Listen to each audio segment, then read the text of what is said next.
नमस्कार विद्यार्थी मित्रांनो, मी निलेश वानखडे पुन्हा तुम्हा सर्वांचं स्वागत करतोय. नवा दिवस नवा विषय आणि आज आपण स्टार्ट करतोय FY फर्स्ट इयरच्या सिलेबसमधील BA BCom आणि BScच्या फर्स्ट इयरच्या सिलेबसला आजपासून आपण सुरुवात करतोय. तुम्हा सर्वांचा आग्रह होता आणि तुम्हा सर्वांच्या आग्रहाखातर आपण FYचा सिलेबस आजपासून स्टार्ट करतोय. फक्त एकच काळजी घ्यायची की तुम्ही तुमच्या युनिव्हर्सिटीच्या सिलेबसच्या अनुसार अभ्यास करायचा. नाहीतर प्रॉब्लेम हा व्हायचा की आपण एखादा लेसन किंवा एखादी पोयम अपलोड करायची अमरावती युनिव्हर्सिटीची आणि ती पुणे युनिव्हर्सिटीच्या मुलांनी अभ्यासायची आणि नंतर ब्लेम माझ्यावर द्यायचा. तेवढं करू नका. तेव्हा प्लीज आपल्या कॉलेजेसमधून आपले सिलेबस कलेक्ट करा आणि आपल्या सिलेबसनुसार मी जो कंटेंट अपलोड करतोय तो आपल्या सिलेबसमध्ये आहे की नाही तो चेक करा आणि त्यानंतर तुम्ही अभ्यासाला लागा. एवढीच रिक्वेस्ट आहे. Okay, so let start. आपण आज स्टार्ट करतोय बेटा आपण एका नवीन पोयमला. अत्यंत इंटरेस्टिंग पोयम आहे, अगदी तुम्हाला आवडणारा विषय आहे. A lover is explaining or is writing about his beloved. एक पोएट, एक लवर आपल्या बिलवेड विषयी म्हणजेच एक पोएट आपल्या प्रेयसी विषयी लिहितोय आणि लिहिताना तो काय लिहितोय हेच आपण अभ्यासतो आहोत. पण हे अभ्यासत असताना तो कुठल्या लेवलवर, लिटररी लेवलवर आपल्या प्रेयसीला घेऊन जातोय किंवा तिची महती, तिच्यामधले वर्च्यूज, तिच्यामधला जो नोबल ॲटिट्यूड आहे तो कुठे घेऊन जातोय ते आपण अभ्यासणार आहोत. So let's start. Name of the poem is one day I wrote her name upon the strand. One day I wrote her name upon the strand. Written by Edmund Spenser. Edmund Spenser यांनी लिहिलेली poem आहे आणि या पोयमचं वैशिष्ट्य असं आहे की ही poem Edmund Spenser यांनी आपल्या प्रेयसीसाठी लिहिलेली आहे. त्यातल्या त्यात एक विशेष म्हणजे एडमंड स्पेन्सर कॉन्ट्रीब्युटेड. आधी आपण थोडं पोएटबद्दल बोलूया की Edmund Spenser contributed a lot in English literature in a short span of time. अगदी कमी वेळेमध्ये त्यांनी इंग्लिश लिटरेचर किंवा इंग्लिश लिटररी जगताला खूप भरभरून योगदान दिलं. He fell in love with an Irish girl. आणि ते एका आयरिश मुलीच्या प्रेमात पडले जिचं नाव होतं एलिझाबेथ. एका एलिझाबेथ नावाच्या मुलीच्या प्रेमात पडले आणि त्यांनी त्या एलिझाबेथ या आपल्या प्रेयसीसाठी त्यांनी 1-2 नव्हे तर जवळजवळ 88 ते 89 सॉनेट्स म्हणजेच कविता लिहिल्या. सॉनेट काय असतात, कुठल्या प्रकारच्या कविता असतात हे आपण पुढे कधीतरी पाहू. तर त्यांनी आपल्या प्रेयसीसाठी 88 ते 89 जवळजवळ सॉनेट्स लिहिल्या, सॉनेट सिक्वेन्स लिहिले किंवा सॉनेट्स लिहिल्या आणि त्या सर्वांना ॲमोरेटी या नावाने पब्लिश केलं. ॲमोरेटी. ओके, त्यांच्या सॉनेट्सच्या कलेक्शनचं नाव आहे ॲमोरेटी.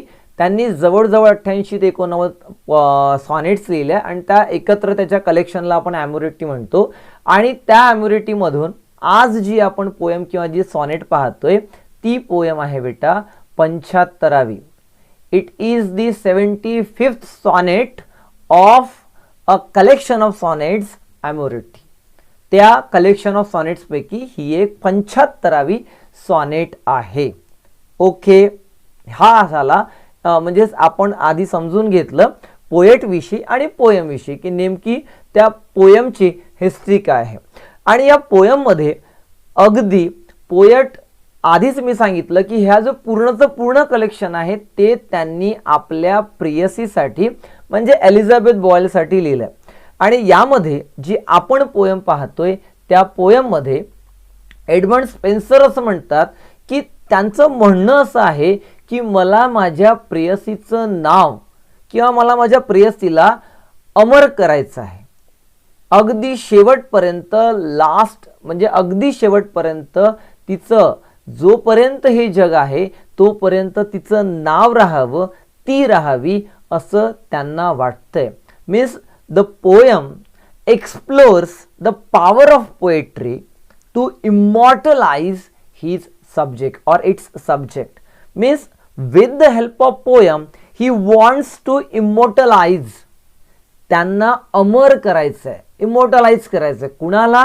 With the help of poetry त्यांना त्यांच्या प्रेयसीला इमोर्टलाइज करायचं आहे, त्यांना त्यांच्या प्रेयसीला अजरामर अमर करायचं आहे with the help of poetry. इथं दोन गोष्टी पाहायला मिळतात. एक म्हणजे त्यांना त्यांच्या प्रेयसीला अमर करायचं आणि सोबतच power of poetry, power of literature, जे पोएट्रीच्या माध्यमातून आज जेव्हा ते पोएट्रीच्या माध्यमातून आपल्या प्रेयसीविषयी काहीतरी लिहून ठेवतील आणि जेव्हा जेव्हा कुठलाही रीडर जेव्हा जेव्हा त्या पोयमला वाचेल तेव्हा तेव्हा त्या पोयमच्या माध्यमातून ती प्रेयसी जिवंत राहील, तिच्यामधला नोबलनेस जिवंत राहील, तिच्यामधला लॉयलनेस, तिच्यामधली ब्युटी, तिची फेम, हे सर्व जिवंत राहील. हे म्हणणं आहे कुणाचं? हे म्हणणं आहे एडमंड स्पेन्सर यांचं. म्हणजेच या पोएममध्ये मला काय पाहायला मिळतं? The power of poetry to immortalise any subject. कुणालाही इमोर्टलाइज करता येतं पोएट्रीच्या माध्यमातून, हे प्रूव्ह करण्याचा प्रयत्न पोएट करतो आहे. So let start. It's a conversation. It's a conversation. याला एक प्रकारचा एक ड्रामॅटिक कलर आलाय किंवा ड्रामॅटिक एक अप्रोच आलेला आहे.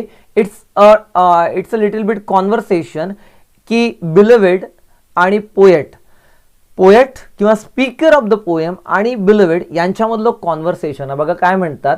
One day I means who? I means the speaker of the poem. One day एके दिवशी the speaker of the poem, पोएमचा स्पीकर, एके दिवशी the speaker of the poem means I wrote her name. Her name means whose name. म्हणजेच one day the speaker of the poem means poet, आपण poet पण म्हणू शकतो, wrote her name. Her name means कुणाचं नाव? His बिलोवेड्स name, त्याच्या प्रेयसीचं नाव. कोण होती रे ती? Elizabeth Boyle. Yes, her name upon the strand. Strand means होईल बेटा शोर, किनारा ज्याला म्हणतो ना आपण. Yes, on the shore. So one day I wrote her name upon the strand. One day I wrote her name upon the shore but came the waves. पण waves आल्या. Came the waves and washed it away. Waves आल्या आणि जे काही मी लिहिलं होतं, मी तिचं जे नाव लिहिलं होतं, वॉश्ड इट अवे, तिचं नाव मिटलं. तिचं नाव मिटलं गेलं. तिचं नाव वॉश्ड इट अवे, मिटलं गेलं. कारण साहजिक आहे, जेव्हा लाट येईल पाण्याची, त्या पाण्याच्या लाटेसोबत ते नाव मिटल्या जाईल. But came the waves and washed it away again I wrote. पण मी पुन्हा लिहिलं. मी पहिल्यांदा लिहिलं, वेव्स आल्या, लाट आली, नाव मिटल्या गेलं, पण पुन्हा अगेन आय रोट, मी पुन्हा लिहिलं it with second hand. Second hand means second time. मी पुन्हा दुसऱ्यांदा ते नाव लिहिलं. I wrote that name second time, but came the tide, but again the tide came. Tide माहिती आहे ना? टाइड मीन्स भरती. भरती ओटी ऐकलं असेल ना? भरती मीन्स पुन्हा लाट आली आणि पुन्हा ते नाव मिटल्या गेलं. आणि पण यावेळेस त्यांनी जे वर्ड्स वापरले ते फार सुंदर वापरले. बघा काय म्हणतात. But came the tide. Came the tide म्हणजेच भरती आली, पाण्याची लाट आली, and made my pains his prey. आणि काय झालं? आणि जेव्हा पाण्याची लाट आली तेव्हा माय पेन्स, इथं पेन्सचा अर्थ होईल बेटा हार्डवर्क. काय होईल? हार्डवर्क. किंवा आपण म्हणू इथं अर्थ होईल एफर्ट्स, की मी जे काही प्रयत्न केले, मी जे काही हार्डवर्क केलं किंवा प्रयत्न केले, इतक्या मेहनतीनं मी तिचं नाव लिहिलं. आणि एवढ्या मेहनतीनं नाव लिहिल्यानंतर that Tide made the prey. आता मेड समवन और समथिंग प्रे म्हणजे काय होतं? एखाद्या गोष्टीला शिकार करणे किंवा शिकार होणे म्हणजे काय होतं? की एखादी गोष्ट संपून जाणे, एखादी एट अप, वेस्ट समथिंग, सर्व काही वेस्ट करून टाकणे, वेस्ट समथिंग, और एट अप किंवा संपवून टाकणे. ठीक आहे, संपवून टाकणे. सो लाट आली and it end up, it waste up everything. आणि त्या लाटीनं काय केलं? सर्व काही वेस्ट केलं, म्हणजे माझे जे एफर्ट्स होते, माझे जे प्रयत्न होते, ते सर्व प्रयत्न वाया गेले, ते सर्व प्रयत्न वाया गेले. मेड इट्स प्रे हा वर्ड वापरलाय, मेड इट्स प्रे म्हणजेच माझे जे प्रयत्न होते ते सर्व प्रयत्न वाया गेले. ओके, देन when man पुन्हा अ कॉन्व्हर्सेशन. बघा, डबल इन्व्हर्टेड कॉमाच्या आतमध्ये म्हटलंय आणि काय म्हटलंय, वेन मीन्स काय होतं, युजलेस किंवा ज्याला निरर्थक जाणे, एखादी गोष्ट वाया जाणे, युजलेस ज्याला म्हणतो आपण, ज्यातून काहीच निष्पन्न होत नाही, जे वाया जातं, ज्याचा काही रिझल्ट निघत नाही, त्याला म्हणतो आपण वेन. आणि कोण म्हणते आहे, sed she means Elizabeth sed that. Okay, Elizabeth शॉर्टकटमध्ये लिहितो, Elizabeth means beloved sed that. काय म्हणते रे बिलोवेड म्हणते, सेड शी, ती बिलोवेड म्हणते, वेन मॅन व्यर्थ गेलं सर्व, जे काही तू लिहिलं ते व्यर्थ गेलं. दॅट ओल्ड इंग्लिश मधले वर्ड्स आहेत बेटा, ओल्ड इंग्लिश मधला वर्ड आहे, किंवा that, does, in when, essay, that, does, in when means काय, दॅट गोज इन व्हेन, सर्व काही व्यर्थ गेलं. काय व्यर्थ गेलं, से मीन्स होईल बेटा अटेम्प्ट म्हणजे प्रयत्न. तू जे काही प्रयत्न केले, all those attempts, all ever efforts goes in Wien, सर्व प्रयत्न वाया गेले. कारण ती सांगते आहे त्याला समजून, सर्व प्रयत्न वाया गेले. आणि वाया जाण्याचं रिझन हे आहे, ती म्हणते आहे त्याला, a mortal thing so to immortalise. तू जे प्रयत्न करतो आहेस, ऑल युअर अटेम्प्ट्स, असे means attempts, all your attempts to immortalise mortal things. का बरं तुझे प्रयत्न वाया गेले, ती म्हणते, because you are trying to immortalise mortal things. कारण तू काय करतो आहेस, ज्या गोष्टी मॉर्टल आहेत, ज्या गोष्टी मरणाऱ्या आहेत, ज्या गोष्टी संपणाऱ्या आहेत, ज्या गोष्टी एका विशिष्ट वेळेनंतर ज्या संपणाऱ्या गोष्टी आहेत, त्या गोष्टींना तू इमॉर्टल करण्याचा प्रयत्न करतोय. म्हणजे मी किंवा तू किंवा मी, आपण सर्व संपणार आहोत. मीही एक दिवस आज आहे, उद्या नसेल, पण तरी सुद्धा तू माझं नाव लिहून मला अमर करण्याचा प्रयत्न करतोय. ज्याप्रमाणे हे नाव आहे ना, ज्याप्रमाणे हे नाव आहे, आलेल्या लाटेसोबत जे नाव संपून गेलं, अगदी एके दिवशी अगदी मृत्यू येईल आणि मृत्यू मला घेऊन जाईल. त्यामुळं तुझा जो प्रयत्न आहे तो प्रयत्न इन वेन आहे, व्यर्थ आहे. Because you are trying to immortalise a mortal thing. Mortal thing कोणाला म्हटलंय, प्रत्येक गोष्टीकडे बेटा. You are not in 12th नाव, you are in FY. That's why you have to be cautious, you have to be perfect while reading. वाचत असताना between the lines वाचायचं, त्याच्यामधले हिडन मिनिंग समजून घ्यायचे, त्याच्यामधला अगदी ॲनालिटिकल मूडमध्ये समजून घ्यायचं. त्यानं असं का बरं म्हटलं असेल, त्याच्या मागची हिस्ट्री काय आहे, या प्रत्येक गोष्टीचा अभ्यास करत असतात. ग्रॅज्युएशनला असताना इतकं साधन नाही चालत बरं का. चला पुढे जाऊ. So a मॉर्टल things to immortalize, for because I myself shall like to this decay. मी सुद्धा एक दिवस काय होणार आहे, decay means end up. decay means काय, end up, संपून जाईल. मी सुद्धा एक दिवस संपून जाईल, end up, किंवा आपण म्हणू बेटा die. मी सुद्धा एक दिवस मरणार आहे. I myself shall die just like that name.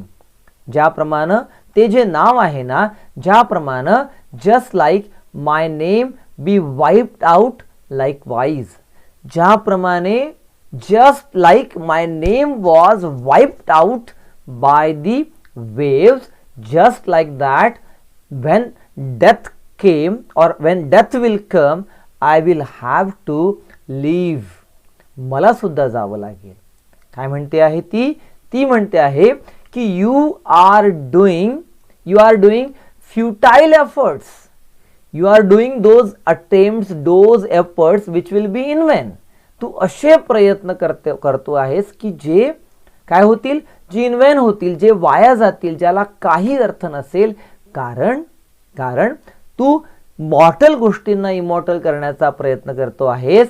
For means because I myself, मी सुद्धा myself shall like to this decay, मी सुद्धा अशीच I will meet to decay, मी सुद्धा एक दिवस संपणार आहे. I will end up, I will die, I will destroy, मी सुद्धा संपून जाईल, मी सुद्धा एक दिवस निघून जाणार आहे या जगातून. Just like my name, just like my name that you wrote on that shore, but be wiped out likewise. ज्याप्रमाणे माझं नाव तू त्या शोअरवर लिहिलं आणि ते लिहिलेलं नाव ज्याप्रमाणे त्या वेव्सने वाईप्ड आउट केलं, अगदी त्याप्रमाणे मी सुद्धा डेथ जेव्हा येईल तेव्हा मी सुद्धा हे जग सोडून जाणार आहे. इथे कोणीही थांबत नसतो, कोणीही राहत नसतो, जो आला तो जाणार आहे अशी ती म्हणते. यावर तो काय म्हणतो? तो म्हणतो not so said I. I means कोण? I means the speaker of the poem. आणि आपण असे म्हणू शकतो खुद, स्वतः. कोण? स्वतः पोएट. कारण पोएटच स्वतः स्पीकर आहेत. पोएट स्वतः सांगताय आणि त्यांनी ते पोयमच लिहिली आहे त्यांच्या स्वतःच्या एलिझाबेथसाठी. त्यामुळं नॉट सो. पोएट म्हणा किंवा स्पीकर ऑफ द पोयम म्हणा, नॉट सो तसं नाही. ही आर्ग्यूज दॅट नॉट सो, तसं नाही. सेड आय लेट बेसर थिंग्स, ज्या बेस्ट थिंग्स आहेत, बेस्ट नॉट बेस्ट, बेस्ट असणारा, बेस्ट मीन्स त्याला म्हणू शकतो आपण ज्या हलक्या दर्जाच्या, कमी दर्जाच्या, ज्या कमी दर्जाच्या ज्या गोष्टी आहेत, ज्यांना बेस्ट व्हॅल्यू आहे, ज्यांची व्हॅल्यू अत्यंत कमी आहे, अशा ज्या बेसर थिंग्ज आहेत, ज्या लो क्लासच्या गोष्टी आहेत, लेस नोबल थिंग्ज आहेत, ज्या फारशा काही नोबल नाहीत, अशा गोष्टींना let them devise to die in dust, let them die, let them destroy, let them end up. ज्या गोष्टी कमी दर्जाच्या आहेत, ज्या बेसर गोष्टी आहेत, बेस खाली, बेस म्हणजे खाली की बेस म्हणजे वर? बेस म्हणजे खाली, खाली अगदी तुच्छ, कमी दर्जाच्या. म्हणजेच त्यांचं काय म्हणणं आहे की तू कमी दर्जाची नाहीस. You are not less noble, you are noble. You are not of the less value, you are most valuable for me. त्यामुळं त्यांचं म्हणणं आहे की you are not of less value, तू कमी व्हॅल्यूची नाही आहेस, तू माझ्यासाठी नोबल आहेस, तू माझ्यासाठी खूप मोठी आहेस, तू माझ्यासाठी खूप इम्पॉर्टंट आहेस. आणि त्यामुळं तो म्हणतोय लेट बेसर थिंग्स, ज्या कमी दर्जाच्या, ज्या बेस्ट दर्जाच्या, ज्या हलक्या दर्जाच्या, ज्या लो क्लासच्या, लो व्हॅल्यूच्या गोष्टी आहेत, लेट देम डाय, त्यांना संपू दे, त्यांना मरू दे in dust. Let them die in dust, but you shall live, पण तू जगशील. It's a future tense. You shall live, तू जगशील बाय फेम. तू कशी जगशील? जरी तुझं शरीर मरेल, बिलकुल डेथ आल्याच्या नंतर जरी तुझं शरीर मरेल, but you shall leave bye fame. तू तुझ्या प्रसिद्धीच्या भरोशावर, तुझ्या नावाच्या भरोशावर जगशील, जिवंत राहशील. आणि तुला फेम कोण देईल? माझी पोयम तुला फेम देईल. माझ्या प्रत्येक कवितेमध्ये तू असशील. आणि बघा, स्पेन्सर यांनी केलेला त्यांचा प्रयत्न निश्चितपणे आपल्याला लिटरेचरची ती ताकद आज सिद्ध झाली. Yes, we have to accept that he made her live, he made her immortal with the help of poetry, with the power of poetry. त्यांनी त्यांच्या प्रेयसीला, त्यांनी त्यांच्या बिलवेडला काय केलं? अजरामर करून टाकलं. 1595 मध्ये जवळजवळ, नियर अबाउट, जर मी चुकीचा नसेल तर 1595 मध्ये लिहिलेली पोयम जवळजवळ ही आजही आपण वाचतोय आणि आजही आपण एलिझाबेथ बॉयलांचं नाव काढतोय. ही इमॉर्टलाइज हीज बिलवेड. त्यांनी त्यांच्या बिलवेडला अमर करून दाखवलं विथ द हेल्प ऑफ, और with the power of the poetry, with the help of the power of the poetry त्यांनी इमॉर्टलाइज करून दाखवलं. चला पुढे जाऊ. So but you shall leave bye fame. तू जिवंत राहशील. कुठल्या भरोशावर? तर फेमच्या भरोशावर जिवंत राहशील. जी प्रसिद्धी तुला मिळेल, जे नाव तुला मिळेल, त्या नावाच्या भरोशावर तू जिवंत राहशील आणि ते नाव तुला माझी पोयम, माझी पोएट्री प्राप्त करून देईल. My verse means my poem, my lines. Verse means my poems, my lines, my verse. Your virtue rare, my verse, your virtues rare shall eternise. Eternise means eternal, to make something eternal, last forever, है ना. बघा, एक एक शब्द समजून घ्या. मी प्रत्येक शब्द समजून सांगतोय आणि तुम्हाला जर लक्षात येत असेल तर मी एकच मुद्दा वारंवार सांगतोय, कारण पोयम समजून घ्यायला बेटा थोडीशी ताकद जास्त लागते. त्यामुळं काळजी करू नका, टेन्शन घेऊ नका, टेन्शन लेने का नाही. चलो, माय verse, my poem, my verse, my lines, my poems, your virtues rare shall eternise. Means with the help of my verse, with the help of my poems, मी तुझ्या व्हर्च्यूजना, व्हर्च्यू मीन्स काय असतात?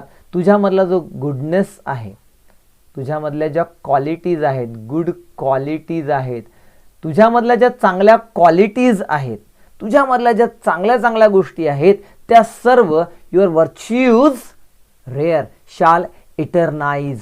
I will or I shall eternize all those good things, good qualities of yours.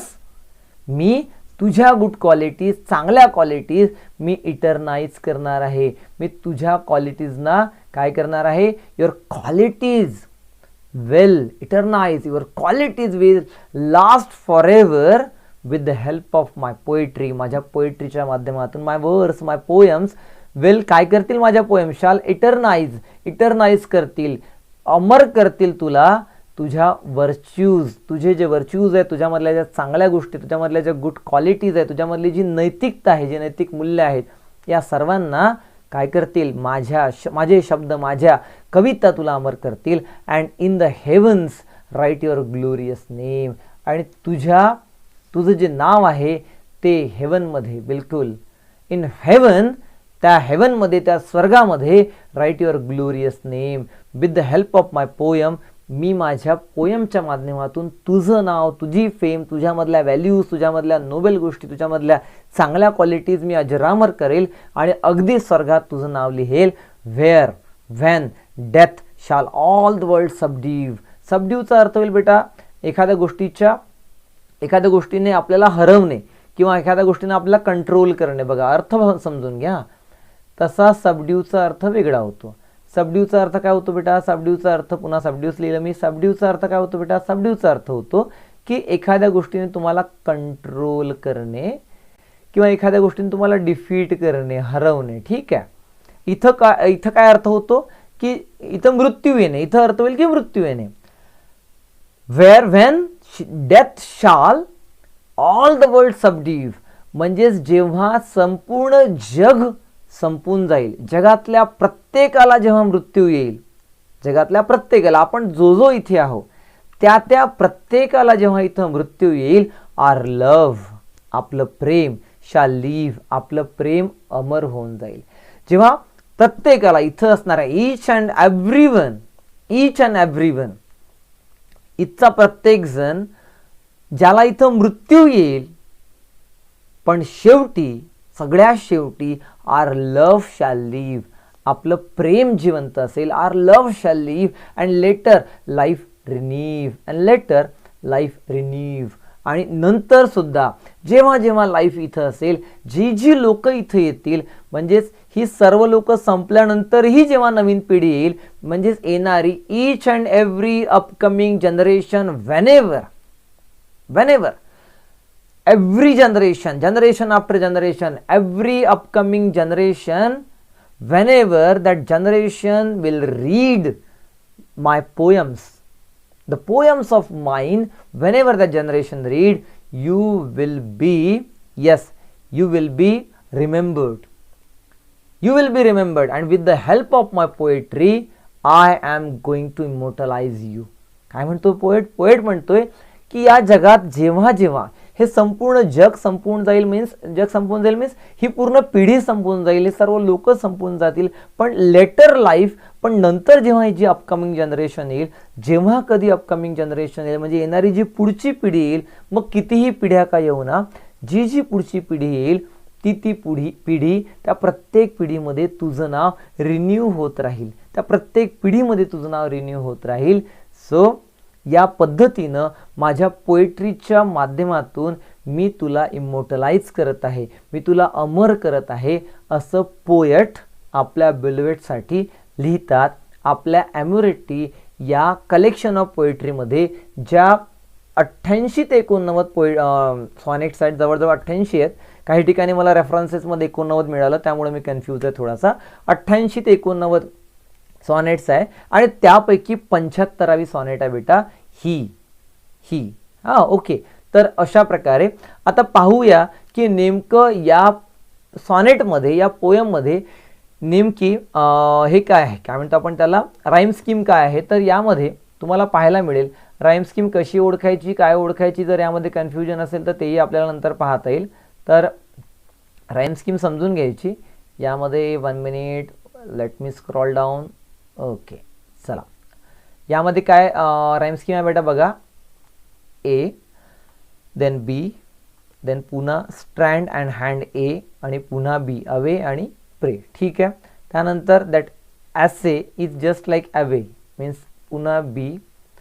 Immortalise is not same as, कोणाच प्रमाणे नाही आहे, त्यामुळे याला सी करूया. पुन्हा decay is just like B, याला बी करूया आणि पुन्हा खाली सी करूया. अशा प्रकारे इथं या पूर्ण पोयमची जी राईम स्कीम आहे ती आहे बेटा A B, A B, then B C, B C, then C D, C D and E E. या प्रकारे 14 लाईन्सची पोयम आहे. सॉनेट जी असते ती 14 ओळींची पोयम असते. याप्रमाणे ती 14 लाईन्सची पोयम आहे. ठीक आहे. तर अशा प्रकारे ही पोयम होती आणि यानंतरचा प्रत्येक पोयम आणि प्रत्येक लेसन हा अपलोड होणार आहे. तुम्हाला फक्त एकच करायचं आहे की चॅनलला सबस्क्राईब करा, बाजूने दिलेल्या बेल आयकॉनला प्रेस करा, लाईक बटनला प्रेस करा, ज्यामुळे माझी हिंमत वाढते आणि मला इन्स्पिरेशन मिळतं. आणि हो, तुम्ही तुमच्या युनिव्हर्सिटींचे सिलेबस मला पाठवायला विसरू नका. Thank you so much.